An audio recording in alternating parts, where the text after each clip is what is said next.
If you're looking for one of the best ways to sort all of your information on your pages through Notion, or if you're looking for a way to not have to scroll through long pages of information, then the table of contents function might be a great solution for you. Today in this video, we're going to take a look at how to set up all of the information on your pages in a table of contents, and we're also going to look at how to do that in the mobile app view. So if you're ready, let's get started. So here we are on our notes page we set up in a different video. And what we did in that video is we set up gallery mode so we could see 4 different notebooks based upon the notes that we take. So in this video, what we're going to do is we're going to take a look at how we set up a table of contents. So as you can see on this other page we have, this table of contents allows us to have hyperlinks to click, and it'll take us exactly where we want to go on the page. So for example, if we want to go down to our notebook section, we click there and it takes us down automatically to our notebooks. Similarly, if we want to go to the bottom of the page, we could click Workout Tracker, and that would take us down to the page and help us navigate where we want to go. Another nice thing is that we can make this table of contents collapsible. So if I click that little triangle, now you see that those links disappear until we want to use them again, and we click that triangle to show them. So now we're going to jump back to our notes page and see how to set this up. Okay, so here we are back on our notes page with our 4 notebooks. And what we're going to do is we're going to figure out how to set up that table of contents to look something like this. Now, in order to do this, we have to use what are called headings. And so the headings are going to be able to give us different sections and subsections, so they're laid out something like this. So if we go back to our notes page, the first thing we're going to do is we're going to start an empty block. And then what I'm going to do is I'm going to push the slash and type in heading. And now what you'll see is heading 1, heading 2, and heading 3 pop up. And so we can either type in with that slash and the word heading, or you'll notice right here, there's shortcuts. So if I push one hashtag in the spacebar, heading 1 would pop up. Similarly, if I pushed 2 hashtags in the spacebar, heading 2 would pop up, and the same thing with heading 3. So I'm going to go ahead and set up a few different headings, and then we'll go from there.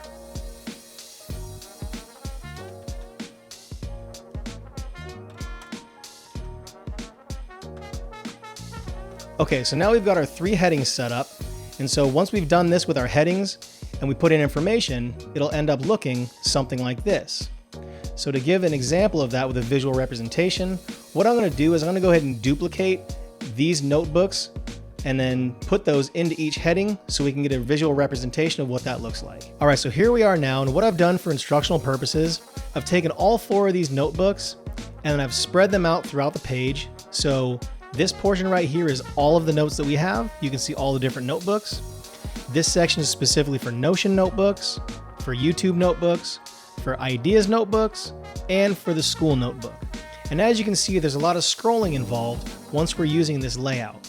And so the table of contents is going to help us so we can set up the table of contents in this portion to be able to click and navigate onto the page anywhere we like. So what you'll notice first is when it says heading 1, that's the largest heading. And so that would be like the main section. And you'll notice heading 2 is a little bit smaller. So that would be like a subsection. And so what I'm going to do is I'm going to go ahead and set up the table of contents, and you'll see all of them will say heading 2 for these subsections, and the main section will be heading 1. So what I'm going to do is I'm going to create a brand new block by pushing enter. And now what I'm going to do is push the slash button and type in table. And you'll see table of contents pops up, so I'm going to go ahead and click that. And now you'll see it says heading 1, which is right here, and then heading 2, heading 2, heading 2. All of those are the subsections in the notebook section. So I'm going to go ahead and update all of these titles to give you an idea of how it'll eventually look something like this. So heading 1, I'm just going to call all notebooks. And you'll notice it changed right here in the table of contents. And now I'm going to change the rest of the headings to reflect what is being shown with the information in those databases.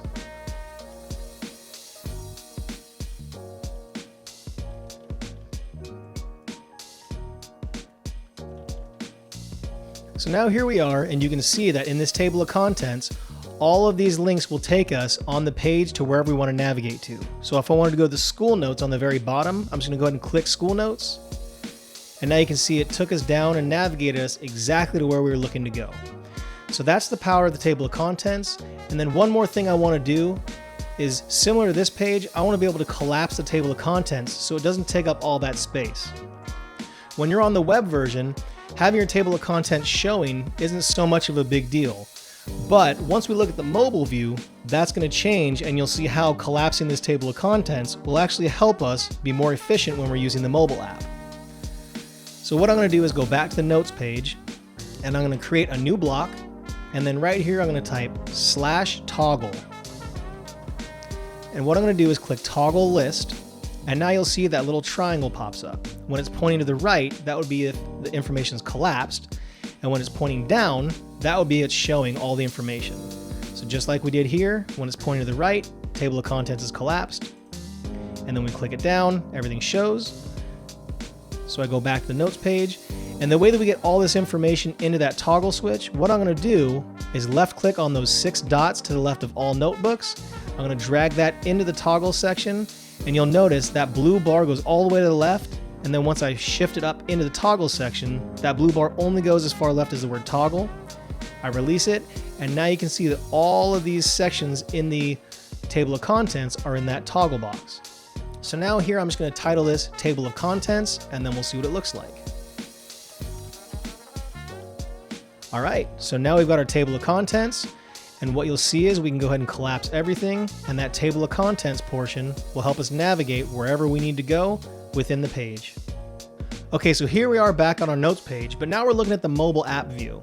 And you'll notice that the view on the mobile app is very different from the actual view on the desktop version. You'll see it's all one extremely long column. So as I'm scrolling, you'll see how far down I have to scroll and how long it takes to get to the very bottom, say if I want to look at the school notes. And so what I'm going to do is scroll back up to the top, and I'm going to drop down that table of contents. Now, Thomas Frank Explains is a great page for explaining how Notion works and a lot of tips and tricks, and that's actually where I learned about this. So I'm going to go ahead and click the school notes link right there in the table of contents, and now you'll see it took me directly down to the school notes portion. And so that table of contents is a great way to be very efficient when scrolling and navigating exactly where you want to go when you're in the mobile app view. And so now one more thing that I want to look at while we're in the mobile view is that we can actually create a table of contents from the mobile app. And so what I'm going to do is I'm going to go ahead and click on that divider line, and this little menu pops up. I'm going to click where it says Insert Below. And now what that does is that creates a new block where that blinking line is. I'm going to go ahead and click the plus sign. And now what you can see is these are all the different blocks that you have to choose from for whatever you want to put in your actual Notion page. So I'm going to go ahead and scroll down and see where it says Table of Contents. And now you can see I just created a table of contents by using that same exact method that I used on the desktop app, but I did it on the mobile app. And so now if I want to do a toggle, I can do the same thing. I'm going to click that line, Insert Below. And then what I'm going to do is I'm going to go ahead and select the plus sign. I'm going to scroll down and you see where it says Toggle List. I'm going to go ahead and click Toggle List. And then what I'm going to do is I'm going to press and hold on where it says All Notebooks and drag that into the toggle section. I'm just going to rename that Table of Contents. And now if I do the drop down on that top Table of Contents toggle list that I created, you'll see that all of those different sections also pop up. And so that gives an idea of how you can actually use some of those functionalities also on the mobile app. Okay, so here we are back on the notes page, and we know that we have the functionality to use this table of contents, but one thing that's great about Notion is they actually have built-in table of contents functionality. And so if you look at this side of the page, right here, those gray bars are actually a table of contents is built into the page. So if you hover the mouse over those lines, this is exactly where you're at. So the same way that on this left side, we could click School Notes and it takes us down to the bottom, it does the same exact thing over here. So if I click School Notes, it navigates right down there to the bottom. So the way that we can turn that on or off, if we go to these 3 dots in the top right, we're just going to click there and hit Customize Page.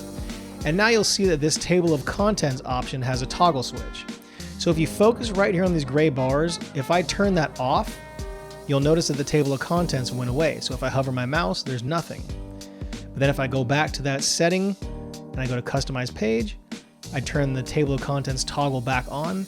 Now you'll notice that the Table of Contents did turn back on. So those are 2 different options that we have for using a Table of Contents within the web version of Notion. So now that we know the different ways of using the table of contents functionality, whether it's over here on the left, whether it's over here on the right, or when we're using the mobile version, I hope this video helps everyone and I hope you gained a lot of value. If there's anything that I forgot or an easier way to set this up, please leave a comment down below and make sure that we can all learn together.